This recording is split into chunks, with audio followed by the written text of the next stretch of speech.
everybody. Welcome to the Thursday show. My name is Paul. I'm joined tonight by Mr. Adam.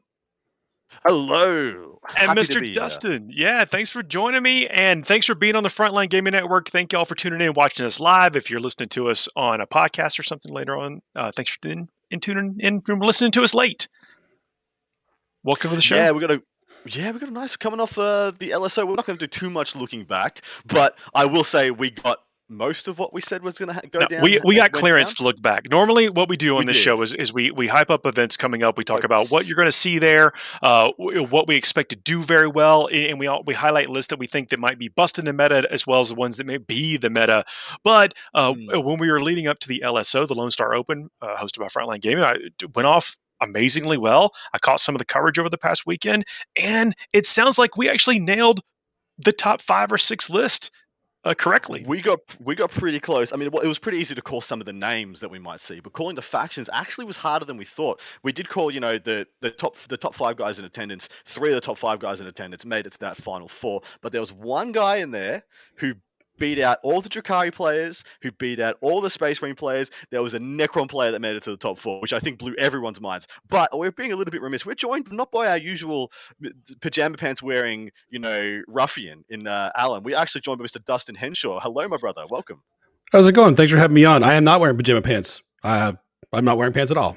So. Hey, that's the beauty of the cameras, the Zoom meetings, and the internet. It's completely optional. The beauty of this is it's great. I love it. And I have to ask you guys, do you ever get sick of being right about things? Because I heard the show last week, and it was just, I don't know how you got so much right. It's crazy. It is a stone to bear. A stone to bear? No, okay, I'm kidding. No, it must. Look, I mean... Honestly, with what we see as we analyze these lists, you really can. The pilots have a lot to do with their success, and then so some of the lists we can look at the tools, but then some of these pilots, it's hard to bet against them sometimes. Well, when you step back and you see these names, these perpetuals of 40k, it's funny we might attach that perpetual because they're perpetually at the top, they're perpetually strong, and just be like, it doesn't matter what the meta is. These handful of dudes, if you're good enough to be in the top 20 of RTC, you can pretty much make a 5-1 record with whatever faction you feel like, as long as you've done the working beforehand, you've built it correctly. No one apart from Sean Naden could probably replicate what he did at this event with that army. He went the longest in the event without taking a loss, arguably because we know John Lennon took a loss in round 6. He took his loss on the final table. He went 8-1, but it went 8-0 up into that final round. I can't imagine anybody picking up his army and replicating that at a stacked event like this was. But there's a couple of other absolute. Well, I was going to say we can't. The Lord of Skulls and Stampas. I mean, there was in attendance and also doing well. I was about to say, who would have thought? And a lot of people before this were naysaying the death of lists like this because of player plays terrain. They were saying, "Oh, player plays terrain. There's no way you'll be able to play knights anymore." Blah blah blah. It was more of an activator for these lists. It let them thrive. It was amazing. That's going to be interesting to talk about. The player plays terrain. Anybody that's listened to me knows that sometimes I'm an opponent of that, but maybe that's part of that. Maybe what this environment needs is just a little bit of that. Who knows? It's really fun to see this experiment take place and to such success, and then see the list do well, and then the variety of things do well. That's what I meant. Yeah, for sure. All the people that I actually heard talk about it in the tournament, they loved it. I thought it was great. It's an activator for, like you said, even armies like the Lord of Skulls, the Stampa, Knights. We saw Knight list actually do really well for a while there. Yeah.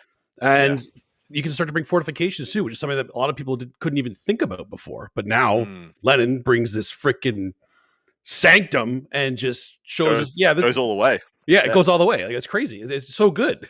Congratulations. I mean, yes. Well thought out list, well played. And then it's a grind. It's an endurance to make it all the way through with that kind of record and playing at that level. Really fun to see, and going to be fun to see as we get to go to more of these tournaments. Well, let's talk about what we have coming up this weekend. We're going to talk about in this episode the showdown at Frogtown in Toledo, Ohio, and then the 2021 London Open GT. I assume that's in London. Very different from the London closed GT and the London ajar GT, but here we are. And then, as always, as we get towards the end of the show, we're going to have our Fuego Rapido, which has been a fun thing to run down.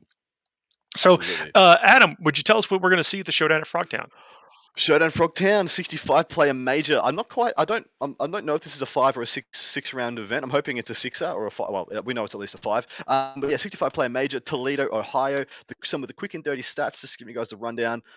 So 65 players, 5 AdMech, 8 Drakari, 8 Sisters, 2 Crons, 3 Death Guard, 2 Orcs, 2 Tau, 1 Custode, 0 Knights. So I'm saying that's a donut for the Knights, both Imperium and Renegade. 14 total Marines, 4 Dark Angels, 4 Salamanders, 3 Ultras, 1 Iron Hands, 1 Space Wolf, 1 Death Watch. Now, I think the key in here is, does this show there's still a little bit of hobby lag behind the AdMech? 5 AdMech, 8 Drakari, 8 Sisters. Like, it's actually interesting between those, what we consider the top 3 armies. Dustin, what do you guys think about this meta? Well, yeah, go ahead, but I got a comment here right after you get done. We all have comments about this. There's so much to talk about with this too. But Drakari and Sisters, I think they've been around a little bit longer than the AdMech, and they've been good for a little bit longer, I guess you could say. So I think a lot of people, like the hobby lag you're talking about, is probably going to have a big impact on the AdMech list right now, especially after people seeing what Manny brought not too long ago. The amount of stuff that people are going to want to have to paint for that, it's going to take them a while to get there. And are they comfortable enough to bring a little bit less because they don't know for sure if they can play it as well, if they don't have all the models they need?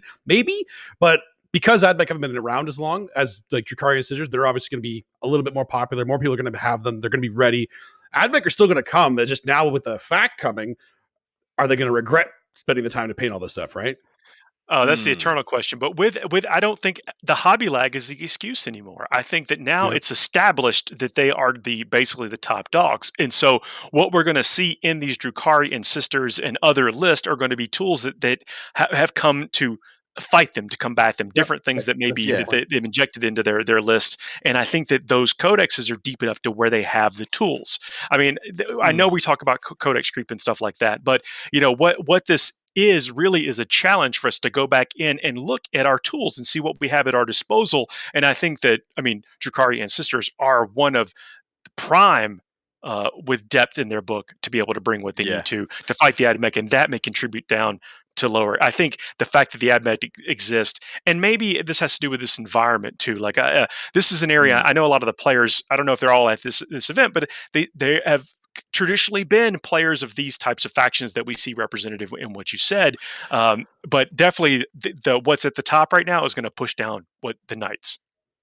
And well, exactly right. The donut on the Knights, that's really indicative of the fear people have. I mean, I think Marines and Knights Knights wasn't that bad into Marines. In fact, Knights had some very good specs into Marines. The same thing, they had some very good specs and some very good profiles of gun, especially the Renegade Knights going into the Drakari meta. It didn't quite hold up against Sisters. I think the Retributes are still a pretty rough day at the office. But some of the other Sisters options aren't as good. You don't have the +1 to wound anymore, especially on things like the Repentia, and they're a bit slower at getting those slingshots in. But AdMech are really, really bad for Knights, guys. Like real bad. Like when you just have a unit of Rangers, just like half kill a Knight, you're like, oh, it's a bad time to be playing this army. But what I want us to kind of draw our attention to is it's also, as we see, I guess the big three we're talking about Sisters, which is not as powerful in especially in the stats, is not as powerful as Drakari and AdMech, but they have a much more well-rounded gameplay. They're more like the better version of Marines at the moment. They're like a better Marine. That's a great call. I think you're right there. Exactly. Sorry to jump in, but that's really Well, yeah, exactly. So there's only 14 Marine players here. Usually we see the total amount of Marines be double the next most numerous thing. And you see the breakdowns there. There are a bunch of different ones. Usually Dark Angels is at the top, and sometimes White Scars are the next one down or whatnot. But if you look at Sisters, is only the total number of Sisters by themselves is double any other represented faction for Marines. I think that's a pivot Marines players are going to. You're looking for something that's better than what they're taking at the moment, more well fleshed out, more bang for your buck as Trixie. well. It's got different all the tools. You get all those. You get basically like the efficiency of the old last class squad type thing. You're seeing that in Sisters. And on top of that, they have the well-rounded nature of a Marines. You don't feel bad for taking 2 detachments like you do with Marines sometimes. Like you don't take White Scars and Salamanders in the same list. You can't do that, but you can take Bloody Rose and Ebon Chalice as John Lennon did, and did extremely bloody well. And on top of that, you can't trade up with Marines like you used to. The Marines can't even trade equal to equal now, but Sisters can play the same game and trade up a lot of the time. And so, yeah, I really feel like we're seeing a lot of people drop off Marines here, there, and everywhere. And maybe some are playing other stuff, but I think this possible density could translate into more Sisters players. What do you guys think about it? Is there a sleeper within this thing? Do the Custodes have it? Could this Space Wolf, apparently one lone Space Wolf, do you think they've got what it takes to navigate this absolute minefield of those lists we just talked about? I feel like there's a lot of things to be said about faction experts. Like, you want to be able to know your faction, know what you're going to be fighting to, and like you said, Paul, earlier, that people are going to be teching towards Admech, and there are a lot of armies that can actually do that. The ironic part is that because there's so many people doing that, is that one of the reasons we're going to see less Admech now? Because all these people are teching to beat it, and all the Admech players going, well, I guess I shouldn't bring my Admech that everybody's teching to kill. I can't rely on it anymore. It's not consistent enough. So we talk about the constant struggle. That actually is the constant struggle. If you're playing into tournaments and go frequently, and you are you have a want to kind of rotate through things. It's like, what do you take? What is going to be the thing that no one expects, but yet you expect everything else for every. It's really tricky. It's really. It is, especially at this level. And so that's what we saw. We saw that in its actual purest form last weekend. So the two guys who finished first and second, neither of them took Admech, and they both took armies specifically there to combat Admech. I mean, Sean Naden lamented a lot of his choices, saying, I barely played Admech like once in this run, and my army was built only to beat Admech. Whereas John Lennon was like, I kind of was for everybody, but hoping I'd get less Admech than not, and he had to run the absolute Admech gauntlet. It was really funny like that. But that's a prime example. These top players, if you take Admech, 5-1 is absolutely within the realms of possibility for you. If you are a decent to competent player and just take a good, well-rounded Admech list, you're just not going to do bad. You're just not going to do poorly. You're not going to look back and be like, oh, that was the worst choice ever. But at the same time, you can't just take. We can see now, we have factual evidence that top players will be like, you can take whatever you want, I'll take whatever I want, and it doesn't matter. Like, there's still Admech is not so strong that it takes away all skill. That's true. That's very true. So we know that our man Brad Chester is going to be in attendance here, friend of the show at this. Fourth in the ITC at the moment. Is he winning this thing? Look, in all reality, most likely playing, the equal best, or some people say second best army in the game, and with only 5 Admech players and 8 Sisters players, essentially like in faction contention to beat him. And he's obviously, in my mind, he's probably the best player in attendance. I don't think there'd be much doubt about that. So he is my pick, but that doesn't mean he's just going to clean sail all the way through. There's some decent players here, and there's some good faction representation. Well, let's look at his list and see if we think it has the tools. I mean, he's playing Drukhari. So that in itself is one of those. Do we think it's? We just made a statement they could be teching to beat Admech. Let's take a look at his list and see if there's anything in there we think is designed towards. Right, I'm curious to see what he's actually bringing.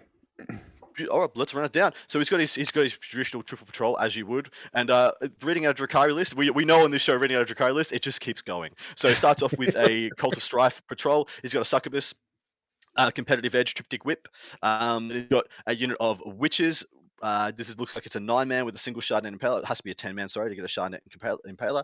Then he has another 10-man with the same deal. Then he has 2 units of 5 Mandrakes, 2 units of Hellions. Now, this will be a talking point. 2 units of 10-man Hellions.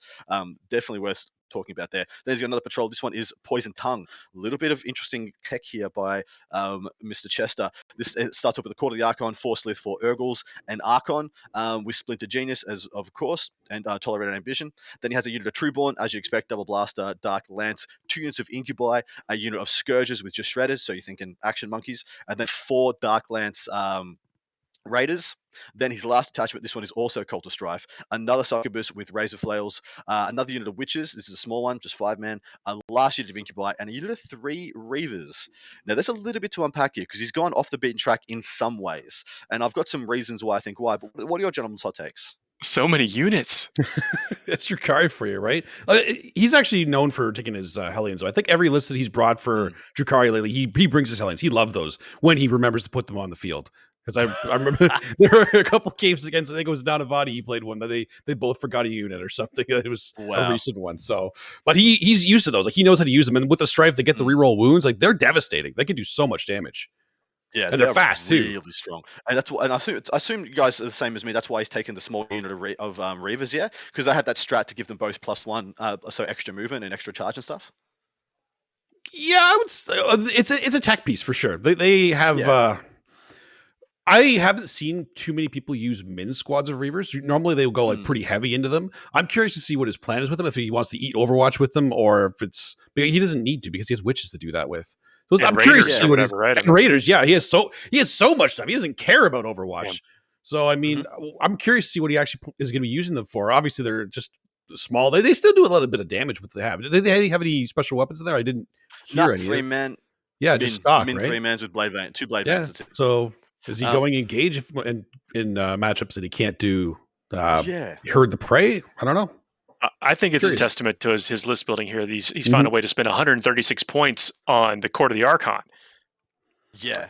So for those who don't know what the Court of the Archon play is, it's to take it and to be one of your while we stand we fights. Yeah. It's not a threatening unit outside of melee. I mean, it could do some little bits of shooting, but no one really cares. But it's not a threatening unit outside melee. And so when you're sticking it in like a raider on the back of the table, and you have walls and swamps of Hellions and Trueborn and Incubi coming in your face, usually that's just a free 5 points. But once you pop them from that raider, they're actually quite hard to kill. They've got a lot of them, they have involved saves, a lot of them have 2 saves as well for the feel no pain on the Sliss side of things, I believe. And they've got a decent toughness. So they're actually a lot harder to kill than 36 points would lead you to believe.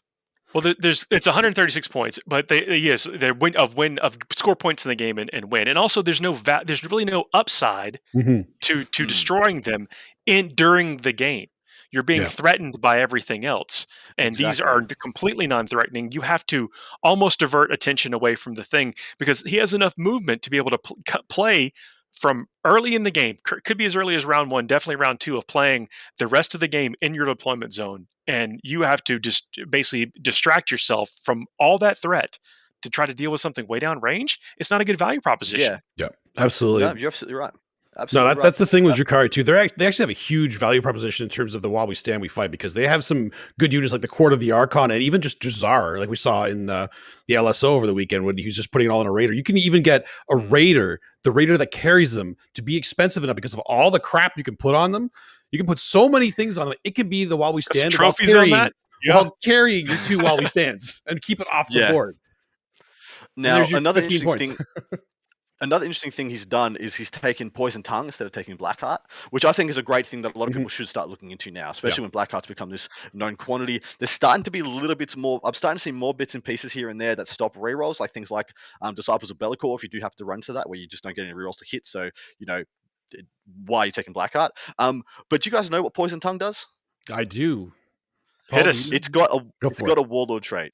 It's got a Warlord trait that is absolutely amazing. And a stratagem that's absolutely amazing. It's a redeploy. They have a redeploy of an ilk like Ultramarines do, of an ilk of like, Raven Guard can do, and a lot of other, and like Phantasm. Redeploy, making its way into more and more lists, and it's like what's old is new again kind of thing. It's so powerful. Yep. Absolutely. And so he's added this in so he can have 3 of his raiders that can just go from, I'm assuming this is going to be 3 raiders that have the 10-man, one of them have Incubi in it, one of them have the 10-man witches in him that have the Shardnets and Impalers, and turn 1 he'll just go and lock down your entire front rank if he goes first. Those raiders will be on the backboard or deployed safely or deployed front if he wants to pressure you and play the psychological game, and then turn 1 bang, you'll get launched into with witches. They'll get right into your grill, they'll lock you down, they'll stop you from falling back, and then he'll have these nice leapfrogs. He'll use those to be like, okay, so in my next turn these witches I'm only going to tap 1 in, so we're not going to kill you. Next turn I'm going to get charges off you with my advance and charge and get straight into your back line on turn 2, nothing you can do about it because I'm going to leapfrog off your own units with my charges. And there's a lot of really cool things you can do there. And so, I think it's a great way to go. I don't want to characterize, what you guys said, but you mentioned shredders, and I don't know if there was enough respect around the shredder. That shredder is Assault D6 Blast. It's good, man. So, and do you know why they're there? Well, I mean, I assume to kill all the AdMech. That's what I was saying. Exactly. They're the AdMech tech. They're the AdMech tech. It's very cheap. It's 80 points for of 5 of these guys that come in from reserve. They do very, very good at actions when you don't have things like ranges to pick on. And I just think they're a great value buy. And there are let's talk about another list if we can. Alan Hernandez, he's traveling around the country playing in other different events and stuff. So it's actually, I think he's road tripping. I'm not absolutely 100% sure, but I believe he's road tripping around and seeing other events. Has a mixed Chaos Space Marines, where I think we're obligated to mention them on every show at least once. I don't know if there's any Noise Marines in here. But what's he bringing? So I actually put this one in for PJ, for Alan. I've got to because I'm like Alan will love this list. And I think Alan Hernandez is a member of Gentleman Gaming, which is the same team that Alan's on. So I wanted him to tell us about this list because it's obviously there's some thinking here. Starts off with Supreme Command, Magnus the Red, who has to be his warlord, of course. Then it's got a battalion of Cult of Magic. So this is a battalion of T-Suns. It's not something we see very often. It's got Ahriman. It's got and it's got 2 Exalted Sorcerers. That's 2. So that's 3 Psychers right there. And it's got 1, 2, 3 units of Chaos Cultists and 1, 2, 3 Defilers. Each one has a battle cannon, the claws, the smoke launchers, and twin heavy flamers, twin las cannons. So these guys are decked. 170 points, decked out to the nines. And then lastly, it has a super heavy detachment. This one is Dread Household, as Warp Visions, which I didn't have time to look up, unfortunately. Then he's got 3 War Dogs in here. Each one with, War Dog Helverins, the Helverin War Dogs. They all have the autocannons. I like this list quite a bit. I can run down Warp Vision here. So when resolving an attack made with a ranged weapon by a model with this bond, the target does not receive the benefit of its saving throw as a result of cover. AdMech. There's the AdMech tech. Dodging is going to be like, Shroud Psalm? Don't care, brother. We're talking about the Frogtown tournament in Toledo. That's what we got a question in the chat. So which event are we discussing? So what do you guys think of this? This seems big stompy, but not dumb big stompy. This seems clever big stompy to me. The Defilers are underutilized. I mean, I think it's one of those to where, granted, people are packing Meltas, but once you add in, get a little bit lucky with some saves. You can shoot a little bit, you can assault a little bit, you can help them control board position. I don't mind this list at all. Well, dude, you think about the amount of, like you said, the amount of board you take up with just 3 Defilers and 3 Helverins. Like, if you don't want your opponent getting into your lines, you can't. Cool, Crab Clawed. Here's the Crab Claw wall. Good luck to you. You could really screen off whole sections. It's not an army you want to run into. Yeah, and on top of that, he actually has good smite battery. He has got these 3 Psychers, one of them being Ahriman. And then, you got Magnus, who can just be like, you, sir, take 12 mortal wounds this turn. I don't care what you got to say about it. 12 mortal wounds. Well, that's the funny part about that list, is because Magnus being in there makes the list so much better, because nobody's going to look at Defilers when Magnus is running up down their throat. Exactly. Yeah, without Magnus, the list is it doesn't seem as scary, but the moment he's in there, suddenly everything else is going to get 10 times more value because of it. How do you guys feel about the War Dog inclusion? Because they could be something else. They could be hitting on 3s, which we're assuming they're going to get a hold the candle to the War Dogs at the moment. But it seems like a lot of CP to give up for just 3 War Dogs. If I'm correct about travel and stuff, like in Cat, we don't want to have a compact army. That may be a consideration in that. But they also have really long range. So, I mean, you can kind of hunker them down somewhere and maybe get a turn or two of them being able to weaken or soften or even remove things before they're ever in harm's way. Yeah, that's totally fair enough, dude. And so and this thing has a hellacious amount of damage output. I mean, in melee, it's not phenomenal. Like, you just have Magnus and the kind of the 3 Defilers, which aren't slouches, but they're not it's not horde clearing levels of melee. But from range, like between the smite battery and Magnus, you can easily put down somewhere in the range of like 12 to 18 mortals, and then you got like 3 battle cannons with double las cannon Defilers, like essentially 2, 4, 6, like what 12 D3 autocannon shots from this army. The damage 3 autocannon shots. It does a lot of quality firepower. Yeah, it's actually something that people are not going to be ready for. Like Defilers, you don't actually see them on the table that often, but they output a lot of damage. And like a whole lot of what does that do? What does this? Yeah, exactly. It will be so much of what does that do? And the War Dogs have it as well. Like there's a lot of autocannons in here, a lot of autocannons, a lot of battle cannons. It's got a lot of long range firepower that you don't normally see from a chaos list. And again, with Magnus in there, they're not even gonna be thinking about that in most of the games. You're like, oh god, Magnus, I gotta kill him. Yeah, exactly right. 3 invuln and -1 to hit. Yes, spot on. And he can really stretch some of these quality shooting things. The same thing I said, where retributors are really bad for things like knights. If you put a unit of retributors in, dump all your cherubs, and don't kill Magnus, freaking yikes, brother. That's a bad time at the office. Yeah, that's the worst. If you put everything in there and he's not dead, you're in a lot of trouble. That is incredibly demoralizing to win Magnus. Can we get a show of hands on the show? Who's been wrecked by Magnus when he's only had 1 wound left? That's Yeah. yeah. Even production has their hands up right now. Yeah, production's got it up too. Yeah, so that's the thing, though. Like when I look at an army like this, though, it feels like a win big, lose big, and that's why I thought it was trying to be more clever with how its distribution of things. Like it had smite cancel still in it. It still had this reliability. All my big stuff got killed, but guess what? And if I ward you down enough, I can just finish you with smites. I can just get over the edge, like turn 5, turn 6. I'm just gonna smite down the last 3 things, get you below a couple of brackets or breakpoints, and still pull out a win. Because you see a lot of people, especially with chaos, just all inning, like the noise marines, so to speak. People all in on the noise marine aspect, all in on the bikes and the Terminator aspect, but they really like durability. They pop when they go, they freaking go. Whereas this one, it's got a lot of different profiles of shooting and a lot of different distributions of damage, just because of the sheer density of models you can pop. So I like it a lot. I don't know if the composition of the list is where I think Chaos Space Marines need to go right now, but the character.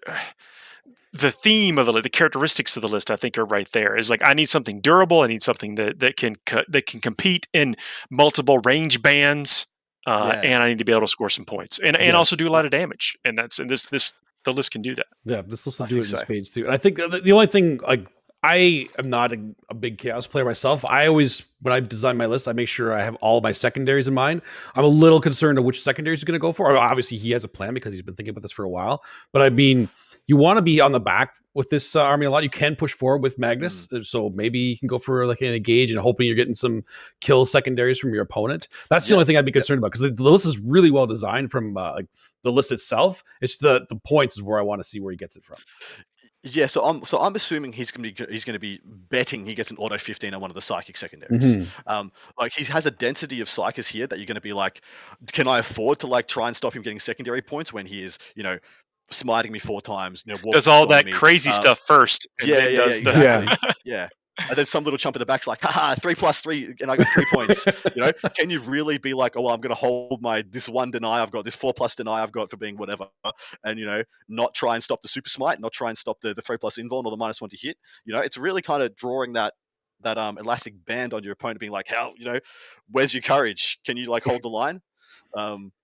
But yeah, let's move on. Talk about the next gentleman. Well, I want to tee up. That'd be a great topic to talk about for you, just as a discussion point. Is can psychic heavy armies, do they have a place? Could they be dominant, and what's going to get them there? Since we know we have some potentially meta influencing things coming out pretty soon with Grey Knights and Thousand Suns. So I don't want to necessarily be speculative, but I mean, psychic armies, the psychic phase of the game right now, I think in a lot of armies, in their minds, it's contained. It's only in a couple spots, but does it change the landscape when it's all the way across the whole table, kind of thing? Oh, look, I think it does. I'm a bit lamenting the amount of like anti-psychic there is in the game at the moment. I feel like I find it a bit frustrating, especially with sisters that already play an extremely good MSU army, and then can just, I'm playing psychics, guess I'm just taking 5+ deny across the board, and a minimum of a third of your psychic powers just don't happen. That feels really bad when you're playing a premium to have psychic powers as part of your faction, especially like Grey Knights T-Suns in particular. And so yeah, I am a little bit frustrated by that. I wish that wasn't so. We'll see. I'm just saying, what would it take? That's like, can they power through that? But we'll see. Well, that's something for us to speculate and theorize on a little bit. But so I know you threw a Death Guard list in here. Hopefully that was for me. I did, yeah. I threw a in for Paul because I'm like, whatever. There's a good, nice, well-rounded Terminus S list in here. This is by Mr. Nick Berkemeier. We're going to go with that. Yeah, apologies, mate, if I butchered your name. But just a quick rundown of his list. Harbingers, of course, has to be Biologist Putrefier, Death Guard Demon Prince, Malignant Plaguecaster, and Typhus, of course. Then we have 1, 2, 3, 4 units of Poxwalkers, so only 4, 80 of them. Hasn't gone overboard or gone for 100 or 120, not reaching for the stars. 1 unit of 5 Blight Lords, 2 units of 5 Blight Lords, 3 units of 5 Blight Lords, and then 2 units of 4 Death Shroud. And then he's got a Tallyman, and that is the whole damn list. Let me ask 5 units of Terminators. Let me throw this out here, Dustin. What do you think about this MSU with the Blight Lords? I actually love MSU style, especially for Death Guard. They play really well with MSU just because they're durable. It doesn't matter how small they are. The 4-man Death Shrouds, that's more than you see. Normally you see 3. Apologies. He has a 4-man and a 5-man. 4-man. Oh my God, that's even more. Yeah. That's so many. Like, you would see a lot of people just do 3 units of 3 a lot of the time, but it's so durable, and it's something that Death Guard really need, because aside from the bloat drones and which can't be taken in term assist. So that's because they're vehicles. So like without those, they have very, very little mobility. So they need to be able to spread out and spread the sickness really quickly. So the more units they have to do that with, the harder it is to kick them off of it, and the more points they'll get, the harder it is to just kill them in general. Plus, they put up more damage too. You cannot split fire into MSU Death Guard armies. You can't. That's what I was about to say. You think about some of the profiles out there, las cannon chickens. A lot of people, not many people taking the 5-mans anymore. People taking the 4-mans or the 3-mans. Guess what? A 3-man las cannon chicken doesn't kill 5 Terminators. Does not kill them at all. And so you're really starting to, like I said, that elastic band. Once again, you're starting to stretch your opponent's resources and their profiles. And they're a thing that doesn't really give much of a damn about things like Rangers in Vanguard. Like they still, a full unit of Rangers probably kills 1, maybe 2 when they're fully buffed. Doesn't kill 3, doesn't kill 4. 2 Death Shrouds still go into those 20-man and absolutely destroy them over a turn or 2. Yeah, absolutely. I mean, you try to pick off a 20-man Poxwalker squad. If you fail, they don't care. They're fearless. They're coming back. Yeah. You have to focus fire. What do you think about the fact he's only got 40? So he's only got 80. Most I see go for 100, 120, but that starts to make your list construction a bit wonky. Don't kill enough. You don't kill enough when you have more than this. So I think he's got a mix. I think he's been quite clever about it as well, because I see people have to take, small units of possessed and things like that just to offset their Poxwalkers. But when you just take your entire army, it's like, here are my Poxwalkers and here are my Terminators. Enjoy these literal 2 profiles. That's all you have to shoot at. Let's hope you have the right stuff. Here you go. It seems good. Yeah, there's some choices here, like with the Demon Prince, and even I'm not even sure that the Death Shroud are the way to go. I mean, I know that's totally against the grain. So I'm not sure when you've got 5-man Blight Lords. I'm not sure having large units of Death Shroud as well. I'd rather have small units of Death Shroud just to kind of offset, make them want to target the Blight Lords more, or make them want to target the Death Shroud more, and not just kind of spread that a little bit too even. Because I feel like it's already spreading very even right now with what people want to target already. But also, there's not a single heavy weapon in this army. There's nothing in this army that's going to kill a chicken from the other side of the board, And I feel like I don't know. That going into it when you're playing Death Guard, though. You pretty much know that. I mean, granted, you could throw in an autocannon or something in there, but it's not going to. You know what I want to see? You know what I really want to see? I want to see the last list we called play this one.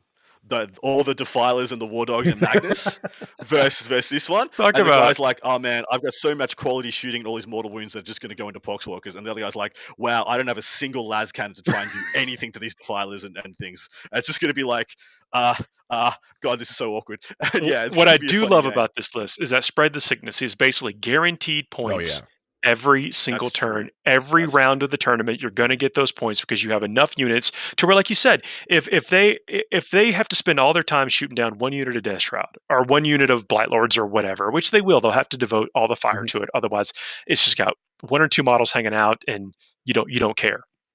These Poxwalkers are going out, screening off things, controlling sections of the boards, and taking the mortal wounds to automatically spread the sickness to get those points for you every single round. And you're just going to do what the Death Guard do, grind games out. And there's a lot of potential with this list.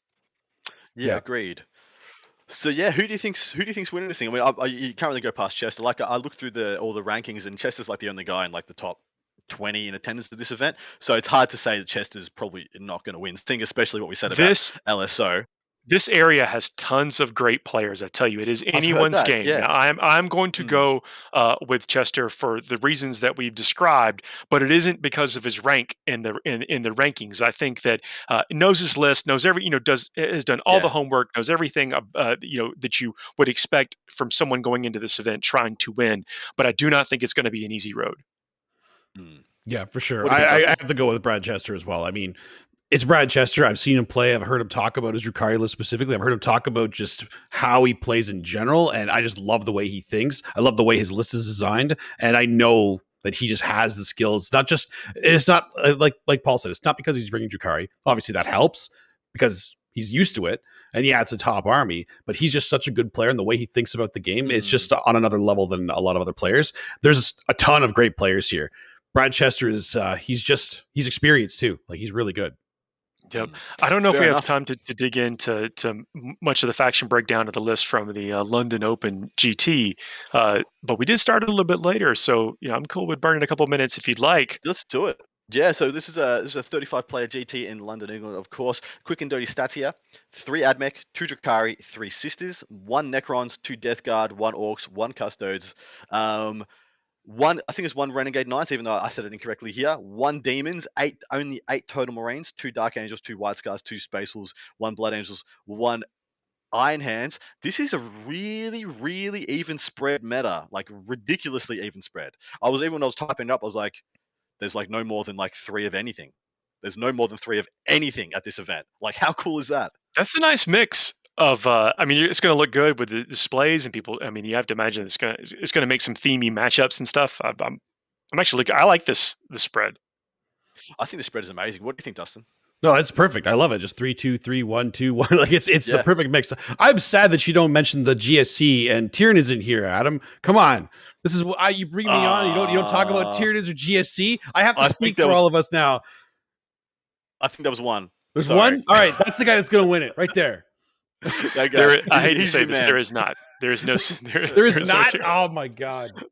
But there is a Blood Angel player, and so that's where I'm putting all my faith. That's your boy. That's fair. Yeah. I don't know what's in the list. Players and Manny Chima's attending, so he's my guy. But his list is so yuck, and we're not going to actually review his list. He's kind of the top guy in attendance, and I'll just give you the synopsis of what he's bringing.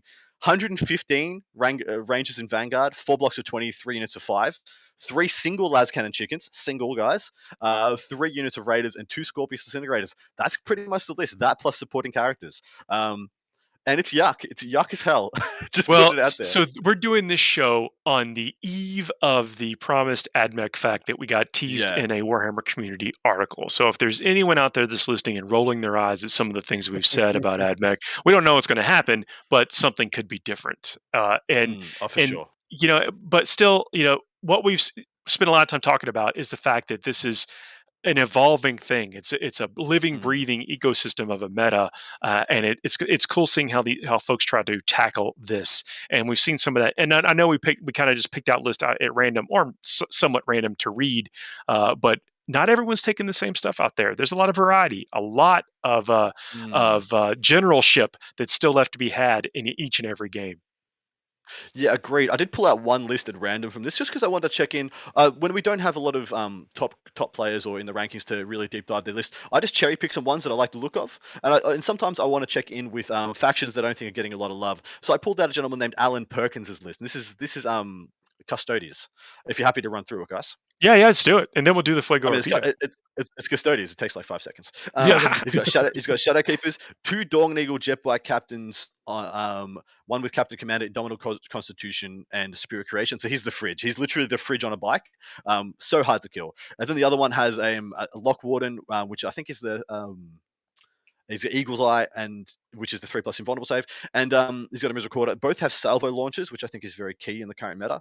Then he's got 2 units of 3 Custody Guard, and a unit of 3 Sagittarum, 1 Galatus Dreadnought, which is the Spear Boy, 5 Prosecutors for usually just as ancient monkeys, 1 Vexilis Praetor in a Life Terminator with the Magnifica, which is the -1 to hit banner, and then he's got a big unit of Venatari, which I'm very happy to see being taken more often. That's 1, 2, 3. That's a 5-man, and then he also has another 3. It has a 3-man unit of Virtus Praetors and a single Telemon. So this is like one of all the good stuff, but I'm so happy to see people taking Venatari again.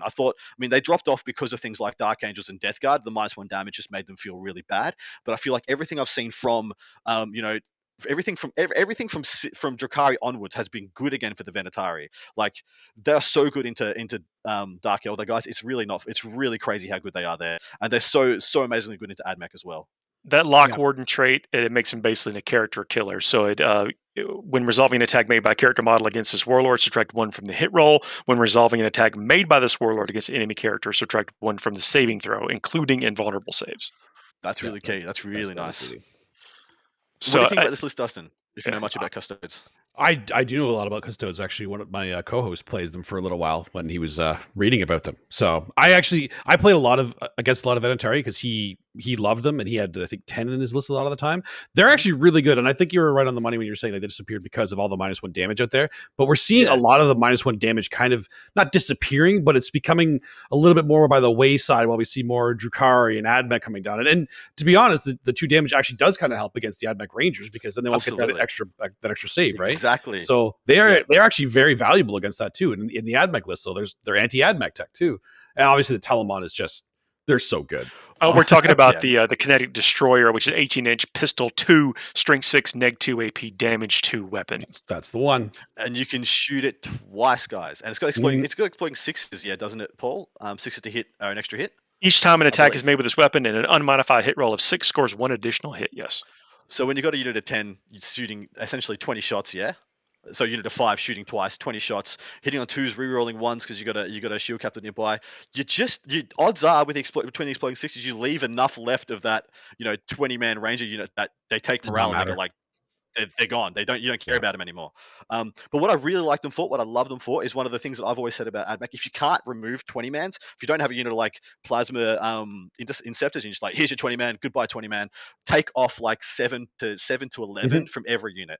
They're a great one for that. They come down, 9 dead here, 9 dead here, moving on. Your buffs are useless. Cool. Yeah, for sure. That's the big thing with them. Oh, that's a bold claim. The buffs are useless. Yeah. Buffs are useless for AdMech is a very strong term, but less gooder is better for this. Well, with the Custodes, especially when you get a fast moving Custodes, is that they also fight.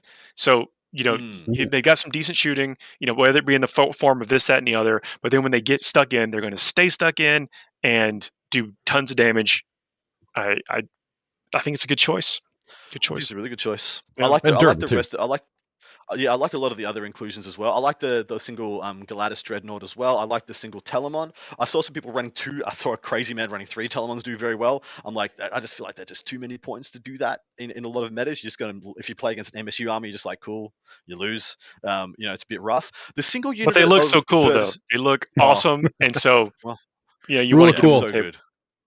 The single unit of Virtus Praetors, I'm not sure how I feel about that. That could be a points choice. Look, we see this all the time. It's like, I have this unit. I love it. I got some points to fill. Let's stick it in. Yeah, that could be all there is to it. Yeah. It gives you some more speed, although the Venatari are fast too. They don't have much speed in this list. It's all Custodes or like guard squads and dreadnoughts, right? Yeah. It could just be a thing to screen a shield captain off the table, like to make sure a shield captain gets in early. It could be just be that. Or come down. But anyway, come down out of nowhere. Try to get in on things. Yeah. I do like salvo launches now. They've got some really good stratagem support, and it's a good meta. It's a good meta for them right now. That was one of the early kits that came out. That's what I mean. That's why I'm saying it's a model choice. That was one of the first kits to come out. So that could have been it's either I have 3 shield captains or it's just unit of Virtus Praetors. Yeah, it's fair. And look, I think the Virtus Praetors are in a really rough spot. I think the D3 +1 damage guns out there just make them feel so bad, just so bad when you've got this, near 100-point model and you're just like, dead, that one's dead, that one's dead, that one's dead. Yeah. It feels real bad, man. KR Quinn in the chat says that they thinks that the list is too generalized. Well, that's the issue for Custodes. You just don't get enough. You can't get enough of everything at the same time to be good into everything. So either you generalize and try and leverage a generalship, that how good you are as a general, or you take a ridiculously crazy skew and hope you dodge the counters. That's what Custos don't have much of a choice. So. Well, for sure. I think it's time for our Fuego Rapido segment. Dustin, this is where we bring up a list of topics, and we have a very specific amount of time to run down those topics. Once we start the clock, we are beholden to the clock, and we have to get our thoughts in. And as soon as that clock is over, we got to stop what we're doing. It is dice down, and then we move on to the next topic. Okay. Beautiful. I'm ready to go. As soon as that clock starts, we're going. 2 minutes on the clock.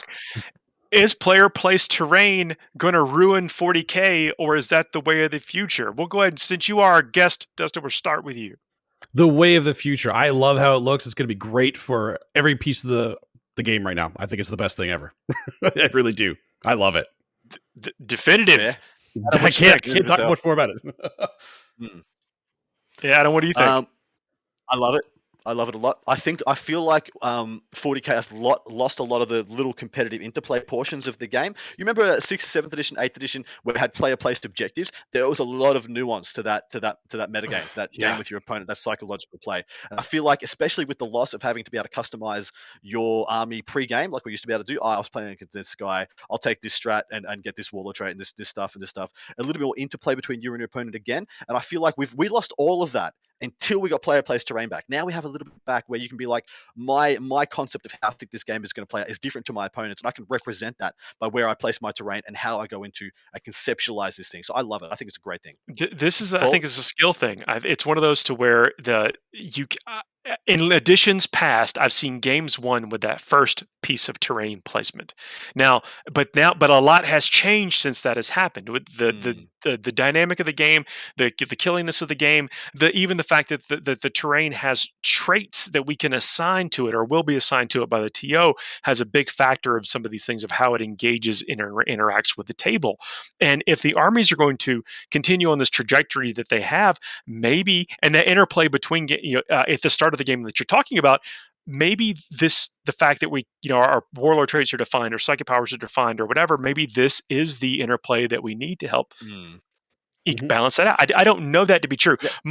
I'm on record as saying that I don't like it, but I don't know if I'm not going to like it forever. Sorry. Yeah. We got to out of time. Got to move on. Worst shape you've ever been in for an event and why? I don't know if this is that kind of show. So I could easily answer that one. Hungover, bloated because I was going out for sushi with friends the night before. Couldn't find it. Ended up in some random woman's kitchen instead. There you go. Yep, that's true story. This is one of those times when I'm glad. I thought it was a sushi restaurant. I was drunk. I don't know what to tell you. So the next day, I was not in good shape, but I was full and happy. Did you play in the event? I did, absolutely. I think that's the intent of this question. Adam, I went on the town with a lovely lady prior to day 2 of an event. I think it was day 2. I had a fantastic, beautiful buffet, Greek meal. And the next day, during deployment versus Sisters in the start of 8th edition, I needed to go to the bathroom horrifically. I tapped the clock onto me and went, and I think I didn't come back for 40 minutes. We do as we must. I came back looking like I just run a marathon, like sweat patches. I went through an ordeal there. I will say that a lot of these larger events, they're held in convention centers or hotels or whatever, and you're in a confined space. There's the hotel bar there. There's people, some of your best friends that you only see 2 or 3 times a year, and sometimes you indulge, and then getting up the next morning for some of those early ones. I will say though that the time, the worst shape I've ever been in is when I had to start the Adepticon championships I had to be up at 4 a.m. To be rolling dice by 5 a.m, and this is after the winning the team tournament the night before. So it was not a good situation. But hey, we do as we must. Next, so the funniest accolade. I don't know what we're going for here, but I've got instructions to keep it PG. I have a bunch of non-PG ones. Yes, Dustin, me too. You got any ideas? I got a lot of, but I have the most PG one I have. That's the funniest is I have medal for the sexiest bald man. Nice. I like the that. ironic part was I got that before I was bald. Nice. Okay. That is hilarious. They just knew. It's prophetic. They just knew. They knew. It's prophetic. Is that at a 40K event? I think this is a 40K accolade thing. Okay, good. Yeah, I can go with that. Whoops. No. There's no wrong answers. There's no wrong answers. That's wrong. This is Fugo, baby. I wore it at a 40K tournament. I'll go ahead. So mine, I don't know if you can see these, but everything I have back here, except that is these are all second place awards. Beautiful. There's nothing wrong with that, Paul. I don't know where the others are. The first places are over there. But it's kind of funny on the display wall. It's all second place awards. Adam, what you got? You got something to share? So my one's like that. In Warhammer Fantasy, I got 5 fourth place events in a row. 5. And I got at one of the events I went to, someone got me a little like action figure. I just like blue tacked onto a plinth because I was like my 5th, 4th place in a row. This one is for Adam, the guy who can, the perpetual bridesmaid, podium bridesmaid, and just this little like $5 action figure, and I had to get up and everyone lost their minds. That was one up there for me. That was pretty good. Back in the day with Blood Angels, back in 3rd edition, I was constantly winning best sport with like one of the beardiest armies in the game. Like, this is Rhino Rush days, kind of thing. I was always getting best sport until I finally crested over, started taking more last game. Oh, we're out of time. Worst weapon in 9th edition. We'll start with you this time, Adam. You got a thought on this? So automatically you're gonna like Grot Blaster or Las Gun or whatnot, but I'm gonna say my worst gun in 9th edition. And just in the 9th edition codexes, the Doomsday Cannon on the DDA. Really? You know why? I'm curious to have you tell me. Because it's a disappointment cannon. It looks good. You get excited about it. You're reading the stuff out. You're like, oh yeah. And you go to play it on the table, and you're like, wow, that was so lackluster. That was so incredibly lackluster. It just shoots disappointment at your opponent. No, at you. I've got a similar thing. It's the last cannon itself, I think, is the worst. Yeah, because there's the last cannon with neg 3 to the save, which means basically things still get to save and is D6 damage. So you've got to go through all these trials and tribulations to maybe put a wound on something with something that, in my mind, it probably doesn't make that impressive of a sound as like a bazort, or a zap or something. But it's still this huge weapon that should be doing something, and it just doesn't seem to connect most of the time. Yeah, I think I'm gonna have to go in the same boat as both of you guys because I'm a G Circle player. I'm gonna say the mining laser, the heavy mining laser specifically, because again, D3 shots, D6 damage on a thing that already shoots at a 4+ ballistic skill. Yeah, you can make it +1 against one thing, and when it goes off, it's great, but it's just so inconsistent. It drives me insane. So I love them, and I always take them. I'm never gonna not take them.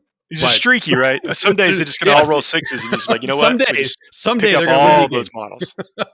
If this was 8th edition, I'd say the rail gun on the hammerhead, because like it is the premium anti-tank weapon in the game and can't one-shot any tank that is in the game. Gotta move on to the next one. Best model Games Workshop has ever made. What is your opinion on the best model ever made? This is tougher. Do we want to silo this so we can have is this best G-Dub or best Forge World as well, or best? The best model Games Workshop, Forge World. I mean, okay, non-Primarch. Let's say non-Primarch. Oh, that makes it easy. They're cool. Okay. It makes it easy. Okay, what's your opinion? No, it doesn't make it easy. Sorry. Okay, I was going to say a lot of the Primarchs are really good. Yeah. For me, I'm just going to go out there. I'm going to say the original Carnifex because it is so derpy. Oof. It is the derpiest monster you've ever seen. The Screamer Killer? The one with that's the one. That's the one. It is the biggest feel bad to have your entire army shoot at it, not kill it, and then get eaten by it. Yeah. That definitely happened. It definitely happened. Have you thought of the best, Adam? I mean, this is the best for me. No, the best, not for you. You have to think about what's best for everyone. No, okay. The best for everyone is the Macarius Vulcan from Forge World. They're simply the best. It looks, it's brutal, but it's pretty at the same time. It's going to wreck your day, but at the same time, it's just got this nice little cuteness about it. So well rounded. Love it. My favorite. Cuteness. I've never heard Vulcan referred to as cute before. Yeah. See, this is such a it's a very hard. I've been stalling essentially listening to y'all while I try to think. Dude, I legit thought this was going to be the easiest one for you because you were just going to slap the table and be like, "New Mephiston, all the old Mephiston. It's just Mephiston. Doesn't matter what you say." No, those are. It's Mephiston. Both of them. You could go with either one of them. I have to say, you're right. I have to say Mephiston. He's just too good. He's too good. It's too much like the art off the page. He's massive. I mean, there's just everything right about the model, and looks good on any table and any display. So there you go. And could beat up the models that y'all both mentioned. Fugo. And this last one is we're not reading. This is a test. This is a test to see if I would read it. I did. I chucked this in to see if Paul would read it, literally. And it's, do you know the Muffin Man? I Yes, I know don't. the Muffin Man. So this I show's don't know. produced. You know, The the Muffin show. Man. And we got to give shout out to production. So the show is stitched together with notes from Adam Camilleri. We got Richard Hughes back there in production, and we got us talking about this stuff. And I'm like, I have to do these guys. I got to do that justice. All this effort. I have to read what they put there. Wait, I wasn't supposed to read that. Yeah, it's pretty funny. When me and Alan figured it out, we're just like, oh dear God, this is going to be the running joke for the remainder of our existence. But I want to thank we're at the end of the show, so I definitely want to thank everybody for watching live, watching later. Please do not forget to like, share, and subscribe. Leave us some 5-star reviews, especially in iTunes or any other place that you're listening to us. That is one way. There's a way that you can interact with the show that kind of notifies other people that this show is happening, and more people may listen, and we really appreciate that. Love it. Thank you very much, gentlemen. Have an awesome episode. Thank you, Dustin, for filling in for Yeah, Alan Dustin. on really short notice. As of 2 minutes of like, yo, would you like to get in here and do this? And thank you very much for dedicating, setting aside the time and coming to do it with us. And Adam, thanks for being here again. Thank y'all for having me, Frontline Gaming Network. It's a pleasure to be here. We will see y'all next week. Absolutely. See you next week, guys. Good luck on the tables. Hope you're staying safe out there and enjoy your hobby.